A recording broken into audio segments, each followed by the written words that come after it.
Mpuliriza oli ku CBS FM radio emandu si abavuka abo mulembo omutebi Kyankya Kyamizanyo nze je mu Ntambi Lwabbalaza 227 gwa 323 njagala kujjukiza Star Times ekugambye gula dikodo gitekeeka essanyu lyonna obenga olisembeza mu ddiiro naye ate yagiguledda waliwo enkola gye baleese ejja kukoma ennaku z'omwezi nga 3 omwezi ogwokuna ku mwaka guno gwa 2023 kusasula bisale mu wiiki oba mu mwezi kasasula ebisale bakwa upgrading anodda ku buke esinga ko ejobaddeko kiri automatic golusasula nga bakwa upgradingirawo so ensonga eyo walibadde ojettanira mukwano gwange atuliza ku Star Times ejja kukoma nga 3 omwezi ogwokuna obenga osobolera ddala bulungi nnyo okunyumirwa Star Times bwetu bwesazeewo okukola emiwendo ekijja mu nsawo y'olwaleero n'enkola ya FlexPay weeyagale kye weetaaga yendaga muntu yo n'ennamba ye y'essimu okwewandiisa mwattu kyangu genda ku Google Pay oba App Store oteeke FlexPay app ku simu yo oba nyiga *291# okutandika. Stanbic Bank, it can be. Stanbic Bank erungamizibwa banka enkulu ya Uganda. Ssente z'abakasitoma zikumibwa ekitongole ki Deposit Protection Fund of Uganda. Ku ddeeti ya leero nga 27 omwezi ogwa March twagala okwagaliza Dr. Lawrence Mulindo amazaalibwa amalungi olwaleero awezezza emyaka 58 kiriwo ekiti kuba yazaalibwa nga 27 omwezi ogwa March mu 65 wali empigi Mawokota gy'emyaka 58 gy'awezezza olwaleero tumumanyi nga honorary president president ekirabo ekyo kyamuweebwa federation yene eriko jjukira era yavaako bano ne bateking over abasinga batera kumuyita Uganda Zabramovich olw'enteekamu gy'ateekamu naddala mu byemizannyo bya Uganda naddala omuzannyo ogwo gw'omupiira ate era president wa ttiimu y'abanafu aba Vipers wali ekitende so tumwagaliza amazaalibwa amalungi tumujjukira okubeera federation boss okuva mwaka awo ogwa 2000 ekintu n'akita 2013 bw'atyo mwami Magogo n'akwata n'okutuusa olwaleero yakikuttemu ajaguza n'abasambi abamanya nga Manuel Neuer kapiteni wa ttiimu ya Germany ne ttiimu ya Bayern olwali aweze emyaka 3 Manuel Neuer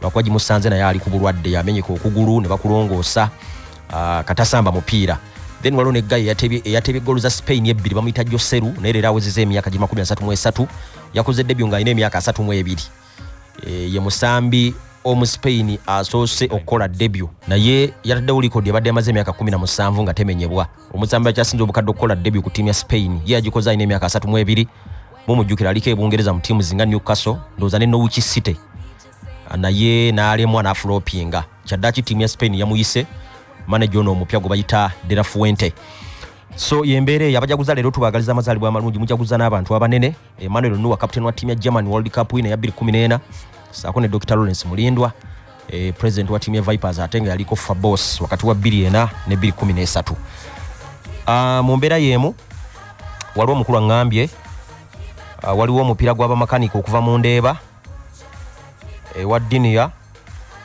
tiimu eyo bekozeemu tiimu egenda okusamba n'enkokoma FC kuyididde mujja gendera emitwalo 2.5 birangirangi yategese omupiira kuyididde mujja gendera emitwalo 2.5 eri mu Butambala naye nga omupiira ogwo mujja gusambira Butambala nkokoma FC ng'esamba ne tiimu y'abamakanika okuva awe wa mu Ndebe wa Dinia so mu ssente ezo muzinoonye mube ate nga mugenda ku mupiira ogwo ogujja okuba kuyididde Crane zisagala kwogera ku byabadde mu kisaawe fina tukimanyi nti yakubiddwa ku mupiira gwayo ogwawaka kwawe bwe yabadde esamba n'eggwanga erya Misiri kati yabitaddemu ddengato okwolekera eggwanga lya Tanzania yatuuse era olunaku lw'enkya kusamba ku ssaawa eyakawungeezi omupiira ogw'okuddiŋŋana naye ebyo si bye njagala okwogerako ennyo mu budde obutono bwe nnina twebuuza kiki kye twagala nga bannayuganda twagala kuzimba ttiimu etutwala mu 2026 nga FIFA boss bwagamba nti mission ya kugenda mu World Cup ya 2026 mwabali omulaba ebikolebwa bitutwala mu 2026 mu Mexico America ne gwanga eri ya Canada mu World Cup eyo kubiriwo kati kochi micho emutuufu okuzimba ttiimu empya ensongera gye tulina okwebuuza Uganda bwe banga yafuna independence mwaka ogw'enkaaga mu ebiri kati eri mu myaka nkaaga egenda kusiba nkaaga mu gumu nga yafuna dda independence government ezasooka zaafuga emyaka gyali 23 eno yakafuga emyaka 37 lwaki tulina ekisaawe kimu kyokka bwe kiti eggwanga erina emyaka enkaaga lwaki lisambira emipiira gyayo mu ggwanga ery'Emisiri ebintu bye tukola temulaba nga bifaanagana n'ebya South Sudan abafunye independence mu 2012 kuba kati South Sudan yo bw'esambira kwawe emipiira gyayo egyawaka kinnyonnyolwa abafunye independence mu 2012 ne naffe ab'emyaka enkaaga ekirala Minister w'ebyemizannyo mu government erinze bamuyita Kayemba Solo twagala onoonyereze lwaki twasambidde Misiri kubanga waliwo ebyogerwa nti ekisaawe ky'ekitende kirabika kyasuuliddwa mu bugenderevu nga osanga kyabadde n'ebisaanyizo kyasuuliddwa mu bugenderevu maybe nga luwa abeenoonyeza ebyabwe so twagala nga Minister w'ebyemizannyo mu government erinze Honorable Kayemba Solo wabeerewo okunoonyereza Bannayuganda bamanye lwaki bakyaliza mu ggwanga eri Misiri ng'osanga omukisa gwabadde ogukyaliza omupiira guno awaka mu kisaawe ng'ekya St Mary's ekitende. Omukisa gukyaliwo ogwa Uganda okuyitawo singa ekuba ttiimu ya Tanzania ejjagenda ku points 4 babeere ku level y'emu n'eggwanga erya Tanzania. Nina essuubi nti Niger esobola okuluzinga neera ku ttiimu ya Algeria. So bwe tunaabeera basatu nga tulina points 4 ffenna tujja kuba tukyalina omupiira ogw'okusamba ne Algeria waneeka ate n'okukyalira ttiimu y'abanaffe aba Niger ng'egye tulina okulwana okulaba nga tufunamu obubonero. Chance ekyaliwo okubanga ebibinja kakati mwe tuli batwala ttiimu zi 2-2. Mu nsonga endala mu liigi ya Uganda URA yaluzingidde omupiira waka ku Saturday yabadde esamba na ttiimu ya Busoga United omupiira ogwo gwabadde goolo 2-1 wali ku kisaawe kya Mete Lugazi. Omulenzi gwe bayita Bashama Mugwa yateebye goolo 2 so nga ate Kabon Living yateebye ttiimu y'abanaffe aba URA naye goolo n'etamala. URA yasubidde omukisa ogenda mu kifo ekyokutaano singa ebakuwangula era yasigadde mu kyamunana points 23 mpira 18 so nga ate Busoga yo yagenze mu kya 12 points 18. Jukira bajja kuddamu okusamba mwezi ogw'okunanga lumu tujja kulaba URA ng'esamba ne Soweto Black Stars ejja kuba yekyala Kavumba ate Busoga ejja kuba esamba na ttiimu y'abanaffe aba Sport Club Villa liigi bweto bwejja okuddamu so nga ne mu Big League era games ezasambiddwa ku lunaku olw'Essande zabadde nkulu nnyo zabadde za nkizo nnyo kubanga ttiimu ze ziri mu bifo ebisooka ezirwana okujja ze zabadde ziri mu nsiike. Twalabye Kalvalenge gukuba ttiimu y'abanaffe abakitale goolo 2-1 ne tulaba ne Police ne Mbarasite nga bakola amaliri ga goolo 1-1 newankubadde ekitale yasukubiddwa goolo 2-1 basigadde ba table leaders ne points 43 mu games 22 ate Mbarasite yagenze mu kyakubiri ne points 41 mu games 22. Then mu kyokusatu mulimu ttiimu ya NEC yagenze ku points 40 yo yakuba ttiimu ya Stolt City goolo zali 5-1 ku lwokuna. Kati Police mu kuluzinga mu butawangula Mbarasite eri mu kyakuna ne points 40 ekibawula ne NEC ye goal difference. NEC ine goal 14 ate Police ine goal 12. Big League bweto bweri after mipira 22 tulinze game ya 23 nga bwegenda okutambula. Mugabo ku mawulire agawandiikiddwako we tujjidde ku mpewo ajukira twakyogerako nti ttiimu ze zimu tunagenda okuba international break nga zimaze okukyusa abatendesi.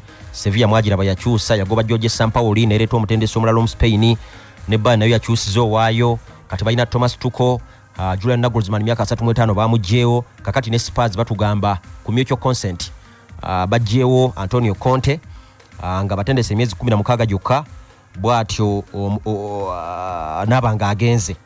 Entabo no yasenze kuva ku mpira gwe basambanga 18 omwezi ogwa March gwe leading goal 3-1 ku Southampton timu eri ku bottom wansi naye ate nikugenda okuggwanga lead ya goal 2 bagisudde gwagwa 3-3. Kino kiba kitegeeza Antonio Conte nga agenze abeera mutendesi kibeera kitegeeza timu ya Spurs kakati ebeera enoonya permanent manager wakuna okuva mu 2019 kasookedde nga Pochettino akwatibwa ku nkoona olaba ng'ekyusakyusa nnyo abatendesi kyendowooza nti nakyo kigikosaamu oluusi. Kasookedde nga Daniel Levy afuna bwannannyini ku ttiimu eno ya Spurs mu 2-1 ttiimu eno ewangudde ekikopo kimu kyokka kyekyo ekya 28 ekya League Cup kye bakuba ttiimu ya Chelsea under Juan Ramos eggoolo 2-1 Wembley naye babadde ne bamanagers abali different 11 ba permanent managers nga tubaliddemu ba interim coaches olaba ng'okukyusakyusa kubadde kungi nnyo. Antonio Conte yagobeddwa oba agenze nga batugamba nga bakkanyiza afunye ebizibu bingi gali ku ttiimu ya Spurs. Mujjukira nti mwezi ogwedde ogwa Febu muba mulongosereza gundi gallbladder era empira mingi gyabaddewo nga tali kutaakira yini era gye buvuddeko awo afiiriddwa mikwano gy'enfanfe basatu balamba abatendesi okubadde Gaye ono yalinga fitness coach ku ttiimu ya Spurs gwe bayitanga Gian Piero Ventrone Sinisa Mihailovic ono yafa juzi saako negana Luka Viala abasajja bonna bafa kansa nenga babadde mikwano gye nnyo so olaba nga alabika abadde mentally alabika atawanyiziddwa egattako n'obulwadde ate ne byabadde ayogerako nti ttiimu ya Spurs oluusi ssente ebadde emukaluubirizamuko mu kuziririzinga nga alina abasambi be yeetaaga so bw'atyo yagenze kati balinze kumalako season tulabe mutendesi gwe bagenda okuleeta. Then bwogera mu qualifiers ensongera nga bwe zitambula olunaku lwajjo twalabye Portugal ng'ekuba ttiimu ya Luxembourg eggoolo 6 ku bwereere. Cristiano mwe yatebedde brace naweze eggoolo 11 mu games 11 zasamine timu ya Luxembourg. In fact Luxembourg ligwanga Ronaldo lyasose okutebe goal nga ziri mu double figures. Games 11 goals 11. Naye agenze ku goal 12 mipira 19 najukira awo nawo ali mu likoda. Yasinga emipira mingi ku timu ze gwanga mu nsi yonna, yasinga ne goals nyingi era ku timu ze gwanga mu nsi yonna. Kino nakikoledde emyaka 20 kubanga ajja ku timu ya Portugal mwaka gwa 2003 era nasoka okusamba mu Euro wa 2004 batuka ku finali nga bamutegese Greece ne bakube Kene ya Otoriago, so azabera ku timu eyo. Goal zaine 12 bwobala abatebi abamuddirira mu goal nyingi ku timu ya Portugal abasatu owokubiri n'okusatu n'owokuna bonabono omugatte ngogatte goal ze balina goal 12 naye ate yalina 12 olabanga atebye nnyo era likodi yeyinza okulwawo okumala ebbanga eddene. Naye Portugal bakube timu ya Luxembourg goal 6-0 ate n'ogwasooka bali bagwangule goal 4-0 era nga yatebe goal 2. So mukadde kano Portugal na maximum points mu qualifiers era yekulembedde ekibinja je. Ate Bungereza bakube Ukraine goal 2-0. Kenning aweza goal 55 jukira ina record yokutebe goal nyingi ku timu ya England. Sakone Bukayo Saka naye yomukuba atebe nakola na assist era yabadde ne man of match. Omulabanga ku myaka mitali ng'erangiridde asobola okuperforminga ku timu y'eggwanga bulungi nnyo. Mu World Cup yali best performer wabwe tekiriko kuwannanya. Ku timu ya Arsenal performinga bulungi nnyo. Kugamba mutindo gwa ine eri omulabanga asobola okuguleeta eno ku timu y'eggwanga. Ekyo kitegeeza consistency. Omulabanga atandise ajja atandika okuva mu basambi aba form nga atandise okufuka omusambi kati wa class wadde emyaka gye agikyali mito. Bungereza naye na maximum points kubanga jukira bakuba Italy goal 2 mu wiki ewedde. Kakati bakube Ukraine goals 2-0. Actually mu game ya Bungereza mwabadde mu Ivan Toney yakoze debut era ye musambi wa timu ya Brentford yasoose okusambira timu ya Bungereza okufira ddala mwaka gwa 1939. Timu ya Brentford badetebera na musambi ku timu ya gwanga. Holland balina Ronald Koeman nga coach omupya yasikira Van Gaal nga World Cup ewedde. Debut ete yabadde nnungi. France yamuwuze nnya bwerere ku Friday. Mwetwalabidde Mbappe nga asibwa ekikomo kya timu ya France omulundi ogwasoose naye atebe goals 2. Naweza ne goal 38. At least yasobodde okubuuka Benzema. Benzema yeye agenza atebe goal 37. Kati abamuli waggulu be basambi ngo Olivier Giroud ina record ya ina goal 5-3, Thierry ateba 5-1, Griezmann ateba 4-3, Platini ateba 4-1. Be basambi abamuli waggulu nebo tunula emyaka gya ina 24 olabanga chance we linti record ina asobola okujimenya singa mukama bamu wadde obulamu nga akumye n'omutindo. France bagenda kudamu kusamba na gwanga lya Ireland kusala na 5 olwalero ate Holland ekyaza Gibraltar ejja kubeera waka. Game jolowooza nti esobola okuwangula ng'etandika campaign eya batwala mu Euro wa 2021 agenda okubeera mu gwanga Bugirmaani. Italy nayo yafunye win yayo yasoose bwe yakube Malte goal 2-0 omupiira gulo bagwangulidde kwawe. Jukira be ba defending champion b'ekikopo ekya Euro bakuba Bungereza mu World Cup mu Euro ezaali ez'okurotatinga mu bibuga ebyenjawulo. Bakuba Bungereza ewembule kati ne Bungereza yabeesasuzza. Italy nge bakube goal 2-1 era ye win ya Bungereza yasoose kwa mwaka gwenkaga mu ogumu ku ttaka lya Italy. So kibadde kirunyo Italy okwangula omupiira gwabwe ogusooka. Balindiridde mirala. Spain under manager omupya go bayita Luis de la Fuente nabo kusala bakuba timu ya Norway goal 3-0. Lero enkya bagenda kusamba na timu ya Scotland nga bagikyalidde naye nga bwe mbadde njogera wali ku Joseru olwalira awezezza emyaka 33 yakoze debut nga alina emyaka 32. Likodi ebadde emaze emyaka 17 yali ya 26 okulaba omusambi akyasinze obukadde nga akola debut ku timu y'abanafu aba Spain y'eggwanga. Yaliko mu timu zenga Stoke City sako ne timu y'abanafu aba Newcastle naye Bungereza n'afuloping nga liigi y'Ebungereza bw'ogimanyi. Kakati wuuyo yagenze kola debut ku myaka egyo. Emirala empira egiriyo olwaleero tujja kulaba Poland ng'esamba ne Albania mu group E, tulabe Moldova ng'esamba ne Czech Republic, so nga ate mu group F Sweden bali ne Azerbaijan. Jukira Sweden bagikubidde abaka ku Friday timu ya Belgium mu goal 3-0. Domenico Tedesco omutetezi wa timu ya Bubirigi omujja ne captain mupya Kevin De Bruyne ku game yabo yasoose bawangudde 3-0 kwawe nga bakuba Sweden e Solna. Ne tulaba ne Lukaku ng'akola hat-trick. In fact now is a goal on 7 kati naye yalina record ya timu ya Belgium ey'okuteba goal nyingi. Naye omupiira ogwo gwabaddemu Ibra ali mu myaka 41 agenda mu myaka 42 abadde amaze emyezi 12 nga tasambira timu y'abanafu aba Sweden kasookedde nga langirira nti akoma okuva mu retirement. Abadde mulwadde naye yakomyewo era ajja kulabika mu mupiira gwe bagenda okusamba na Azerbaijan olwaleero. Then ate yo Belgium ejja kusamba na Germany mupiira gwa mukwano teina yugwa qualifiers. Jukira Germany tesamba qualifiers olwokuba nti be bategesi ebadde basamba mpira gya mukwano.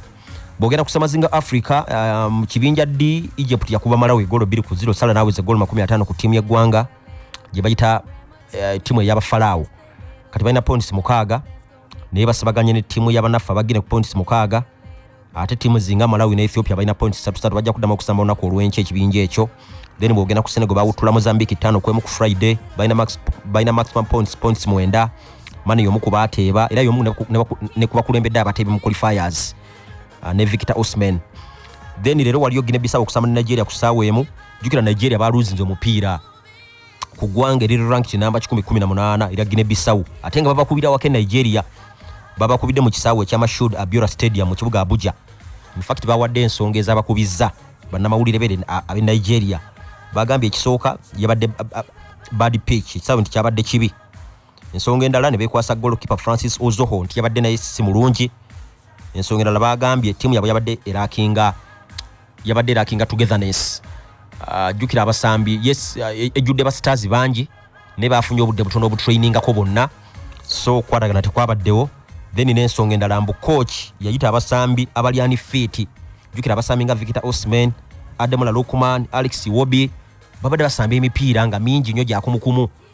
Kati kirabika ne bakowa bogattamu n'okulinnya ennyonyo okujja mu Africa. Sekyo nakyo bakyekwasiza nti kyabakubiza omupiira naye ate yabakubye egenda okubakyaza leero ku ssaawa ya kawungeezi. Under manager omupya gwe bayita Passeiro yakabatendeka emipiira mu ssaawa nga mulimu n'egy'omukwano ne bawanguddeko 2-5 bagibakubye. Ate no yabadde Rossi yabwe yakune ey'omuddiringanwa. Mu group mwe bali balina points 6 ye group A. Basobola okuyitawo kubanga bagambye ebibinja bino kakati batwala timu zibiribiri ezibazikulembedde. Then lero wali emipiira nga Central African Republic okusamba n'eggwanga era Madagascar ku ssaawa 10, Angola balina eggwanga era Ghana ku ssaawa emu. Mu F mulimu Niger okusamba ne Algeria ssaawa emu. Katulina kusabira Algeria kube Niger. Then naffe tukube Tanzania okusobola okutangaaza emikisa sikuyitawo nayo okutangaza emikisa onako olwenca naffe tulina okwekubira Tanzania singa Algeria tukubira timu y'abanafu aba Niger. Kale yo tugireko egende. Guinea-Bissau no mu kibinja ge mulimu South Sudan okusamba n'eggwanga era Congo. Then mulimu waliyo ekibinja I tugenda kulaba Sudan ng'esamba ne Gabon. Tulabe ne mu kibinja L Rwanda ng'esamba n'eggwanga erya Benin. Mpozi n'emipiira mu basambi emipiira egy'omukwano era mwalabye Morocco yakubye Brazil golo 2-1. Casemiro kapiteni wa timu ya Brazil yabateebedde golo eyemu yokka. Ne Morocco obudde bonna badde ruzinga ku Brazil. Abajukira mu 9 omupiira gw'omukwano Brazil yabawujja 2-0. Abajukira mu 8 mu group stages of France World Cup era Brazil yakuba timu ya Morocco golo 3-0. So guno gwe gwasoose nejjukira bigenze okubawo nga ne Cameroon yakamala okuba timu ya Brazil mu World Cup. Era omupiira mulamba. Njagala kuwebaza kutuuliza mwe balanyumwe balire ddala. Mathias Walukaga ngambye meya miruka tournament etandika nga 3 mu match wakati wa Kisozi ne defending champion Maya. Final ziri okuyididde ku kisaawe ky'ensangi. Omuwanguzi ate omuwanguzi wa ante n'omujoozi atalina kakwate konna kukyengera Town Council tukirizibwa kuzannya mu mpaka zino. Mathias Walukaga meya bw'atyo bw'agambye ate ye muvugirizi omukulu. Sharifu Nsubuga nawo ngambye kwoli. Luinda Dirisa nawo ngambye kwoli. Ne bannaffe abalala bangi abatweereza messages sobola kuzisoma kuzimalayo ne mu banyumba balire ddala. Njagala balekera bannaffe abakalisa batwale paka 7 ez'omutuntu Ssaabasajja Kabaka awangaale.